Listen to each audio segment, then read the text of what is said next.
Dusty, tuning doesn't have to be puzzling. You're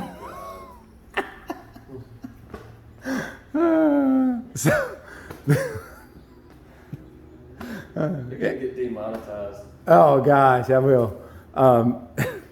This is one. Subscribe. Yeah, don't unfollow, bro. This is one Dusty just did a clutch in. We aren't too sure of all the modifications, but you did find out it had an RCR Dominator Sportsman. 2 camshaft. Yep. It's got long tube headers, cold air intake, and we did a Monster SK series twin disc clutch with the billet release bearing support, factory slave, remote bleeder, and remote reservoir for the clutch. Yeah, this is huge on a 5th gen Camaro. When you have them together, I'm the only one that's really driven it. We drove it on the Dyno, and no lie, it drives exactly like stock.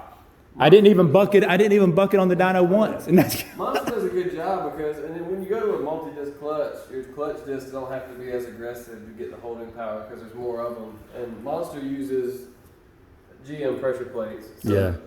The clutch pedal feels really good. We removed the assist spring, the after neutral, whatever you call it, over center spring. Yeah. Off the clutch pedal. It feels good with this clutch. It's very nice linear, right? It doesn't get hard or soft or bounce up. It's just very smooth, and it really does drive like stock. And some cars we have on here, you have to like really rev them, sort of dump the clutch almost to get them to just not buck.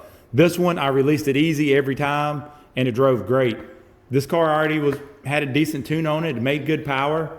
We were able to pick it up, I think 11 horsepower, about 10 foot-pounds. A little, but it was really good. It was a street tune before. Yeah. From a well-known tuner, and he did a really good job. He did, yeah, he did. We expected.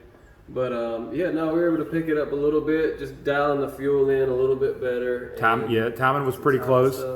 And we're about 12 and a half. We always hit 12 and a half on these. And I know it's these are always, like we always do, SAE numbers. I think it made a little over 500 standard. It goes 503 standard, which again is just another formula used to get a correction. But a lot of shops use standard because it's usually about 2% higher. So, yeah, 503 standard correction came in at 492. So, the spread's the same. The split's obviously going to be the same, but you'll see a higher number on standard correction. And we've said it 1,000 times. Numbers sell parts. That's right. And we feel like, and a lot of the industry feels like SAE numbers are more real world numbers anyway. More, the conditions that it corrects for are more what you're going to have. For sure. Uncorrected today, which is what the drum saw, was 493. So conditions. Oh, okay. Let's see what. You haven't seen this in a while. Let's see what SAE corrects for right now. It's actually not adding or taking away much of anything. These runs were a little bit different with the humidity. So we had just opened the shop, here. Once we got outside area, and it's kind of not as humid. Gotcha. It exchanged the air. That makes sense. It was 1%. Standard's usually going to give you two or so over that. So today's standard is adding 2%. So. Which is pretty, you usually see about 2% every time, just like the 85. And the thing up here, the only really note, it gained a little bit everywhere, but it gained the most up top, simply because the air fuel tethered off a little bit. Not bad. And like I said, for street tune, it's good. But, it tethered off a little bit, and we were able to clean that up and lean it out a little bit to get those numbers. So it's always good. We love the data, and we love getting the cars on here, fixing the little things, getting them dialed in.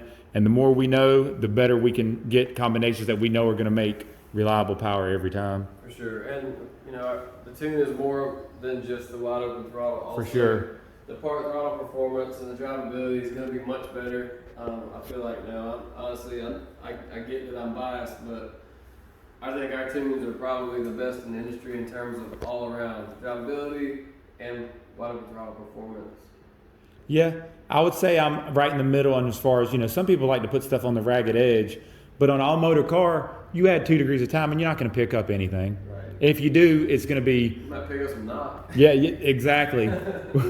We had some cars come in here knocking so bad, I'm surprised they made it in the shop. But overall, like I said, clutch, tune on this one. We didn't do anything yet. He is thinking about going Pro Charge, which, you know, we love a Pro Charger. Pro Charger on a LS3 car is just a good combination, no matter how you slice it. Gosh, with a stick car like this, making what it's making now, it'll be well over 700 horsepower. Yeah. 10 pounds. Yeah. If we did, which, you know, stock bottom end, I probably wouldn't do 15, but if we did 12 or 13, it might make 850 or so. Some change, yeah, for sure. And this cam will be pretty good for that too, I think. Yeah, the curve looks nice. It dies a little bit above 6,500. It does start to die off pretty heavy. And that's like one of the things with the later renditions, I think, even of his cams, the BTR weight, you know, they're able to carry those power now. I think I think when they opened the split up, intake exhaust duration split, I think that's really what helped them hold. Yep. One thing we will do a lot of times if we're trying to spend something over 7,000 on boost, is change the valve springs to a different.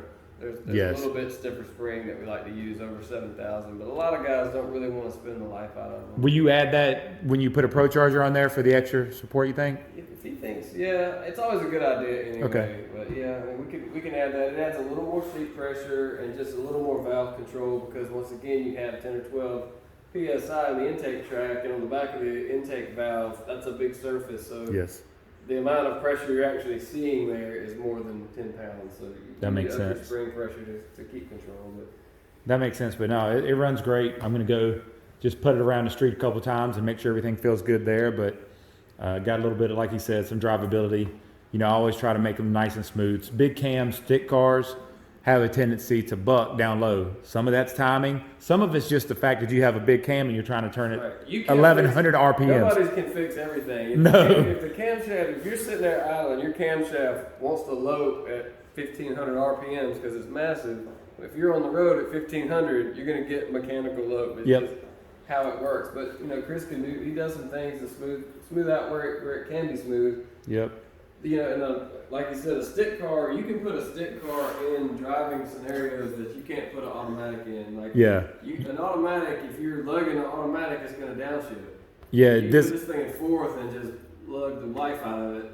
Yeah, that's one. Yeah, that's another one of those things where, you know, a car like this modified, you're going to have those things. Not that we have any excuses because it runs great, but just generally speaking, once you start modifying it, you have to give and take on these things. But I think the owner, he'll be happy with it. I'm just saying in general, I always like to go over those because setting expectations is a big thing. And I love the remote bleeder on this. I can't believe that they did that on the 5th gens only. Even the G8s have a dual one. The CTSVs, are they dual or single? Reservoir? Yeah. Sorry, remote reservoir.